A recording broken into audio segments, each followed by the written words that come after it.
If I had my time all over again, I think I would be prepared to go to jail again. I don't regret the experience. It had a very bad effect on me, I think, at the time, but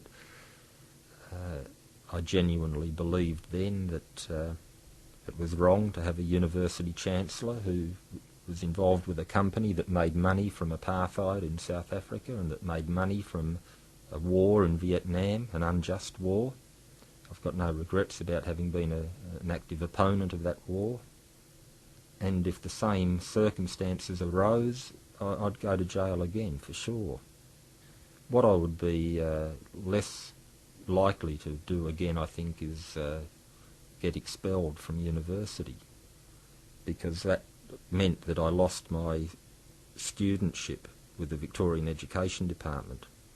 That caused not only a financial strain on me in trying to continue my studies, because under the studentship you were given a weekly scholarship and then you would be guaranteed employment with the Education Department for 3 years. When I was expelled, I lost my studentship. It meant I lost my income and I lost the opportunity of, or the guarantee of, being given a job as a teacher for 3 years. I think if I worked it all out, I mean, I was expelled for 3 years and I was allowed back in a year earlier than I should have been. That was a concession by the Vice-Chancellor. And I've often thought, you know, in financial terms, I lost a lot from being expelled. I think we achieved a lot, though, by going to jail.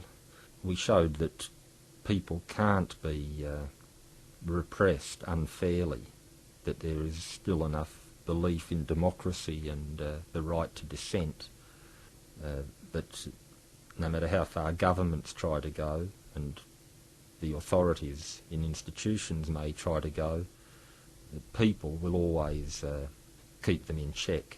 I don't mean all the people, but I mean sufficient numbers of people. And I think we had a real effect on the anti-war movement. There was a lot of wishy-washy, pie-in-the-sky type of thinking among, I don't know, you could call them hippie-type elements at that time, but we were serious political revolutionaries. And by going to jail, I think we taught a lot of people about the limits of dissent, that we live in a democratic society up to a point, but beneath that democratic veneer is a state apparatus that is based on organised force and that is quite prepared to jail people indefinitely and without trial when it suits them. And that's what happened to us. And of course we had an important impact on the particular campaign at Trobe. The authorities were really testing our limits. How far were we prepared to go in fighting the Chancellor, in fighting for other reforms on the campus? And we proved that we weren't just kids mucking around, but we were quite serious, and we did win in the end. The Chancellor did resign. The experience of going to jail, I think, has affected my later life. Unfortunately, because I had a criminal record, in inverted commas, the Education Department used that as an excuse. Once I got my diploma of education off my own back without the benefit of a scholarship, they still refused to employ me as a permanent teacher. I was quite devastated by that, because by that stage of my life I wanted to really settle down and start earning a quid and living a more normal life. And once again I found myself involved in turmoil and struggle and conflict. This time the teachers' unions in Victoria took up my case, and they demanded that there be no political blacklisting, which is really what it was all about.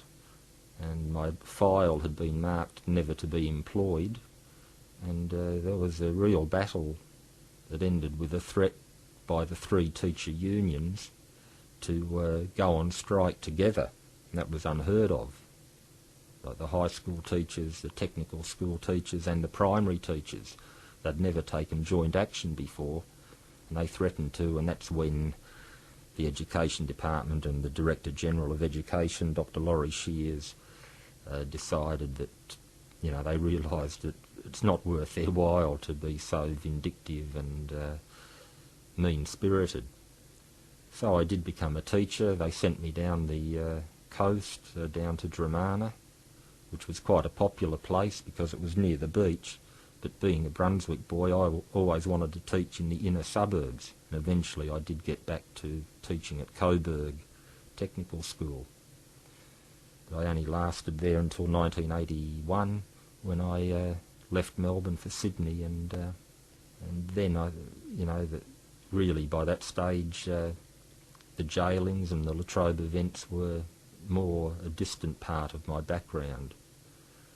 And today they live with me, I think, as memories of a unique time.